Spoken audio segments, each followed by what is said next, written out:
So, this, well, I don't think, I don't want my phone to overheat, okay? And I don't want to overheat either because the sun is right there. But I think it's very necessary to have this conversation that there needs to be some type of boundaries with kids, because I was sitting at a basketball court with my husband and a child came up who maybe looked like he was in middle school or late elementary school, and it was very clear that he was lonely and that he wanted somebody to play with him. But I don't, you guys, I don't know why, but people think I'm really little in real life. Like, they think that I'm not an adult, and I think they think the same of my husband for some reason.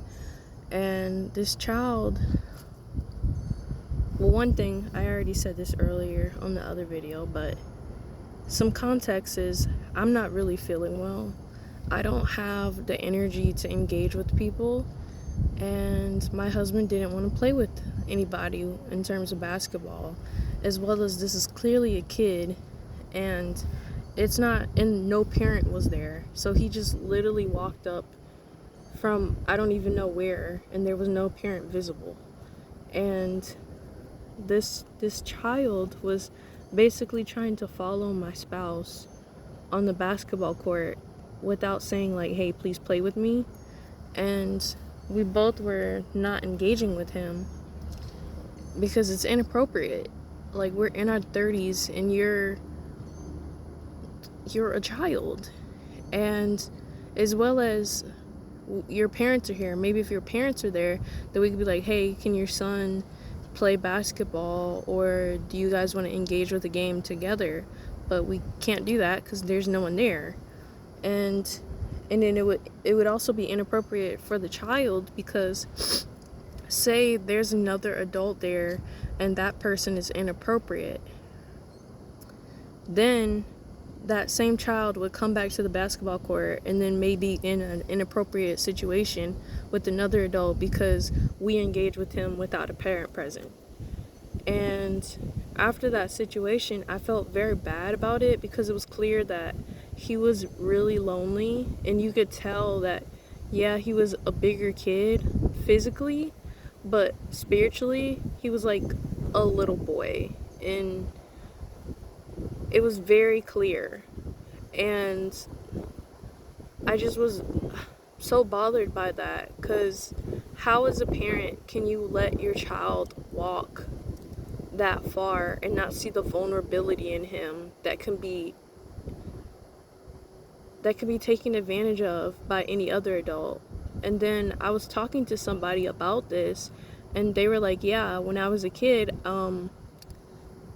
I played at a basketball court when I was with my friends, and I was playing with adults. I was playing basketball with an adult as a little kid, and I'm like, how old were you? And they were like, oh, well, I was in elementary school. And I was like, that doesn't make sense. And then they're like, yeah, I just remembered now that you said that an adult actually ended up flashing us their genitals at the basketball park, and nobody did anything. Well, the basketball court, I said park. But yeah, he was like the person was telling me that the man, a guy, ended up walking up to them and flashing them their genitals, and the kids were like, ew. And I was like, yeah, that's why I can't talk to that kid, and that's why we can't engage with kids the same way we engage with adults. If your parents are not present, then there should be no engagement with children, because they're children, and that's how they get exploited by people.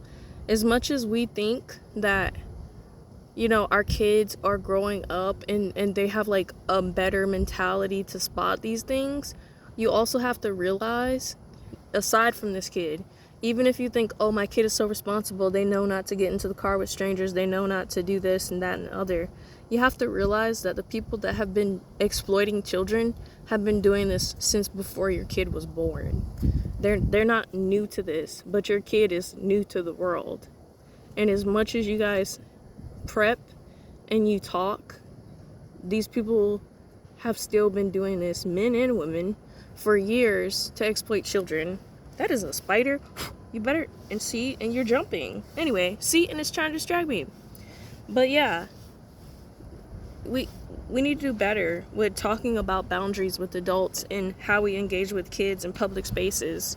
Because I even was at a park not too long ago, a different park, and somebody, it was a toddler walked up to me, and it was 9 or 8 o'clock. It was pitch black. I couldn't even see in front of me, and the only thing I could see was a light far off from me, and I'm not even comfortable with that.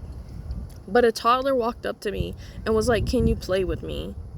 And their parents weren't even in walking distance to get to me, to where their child was. I couldn't even see the child. All I heard was their voice. And I was like, "Hey, I don't think I can do that. Why don't you go ask your mommy and daddy if you could play, okay?" And then they were like, "Okay." And then as soon as I said that, then the parent walked over and like collected the kid. But I'm like, you guys have to, like, you need to think about spatial awareness, but you also need to think about these people. It's not just about what you've taught your kid. You have to think about what these people know and what they do and how they get into these places to have access to your kids. So, God bless you, God keep you, and just be aware, please.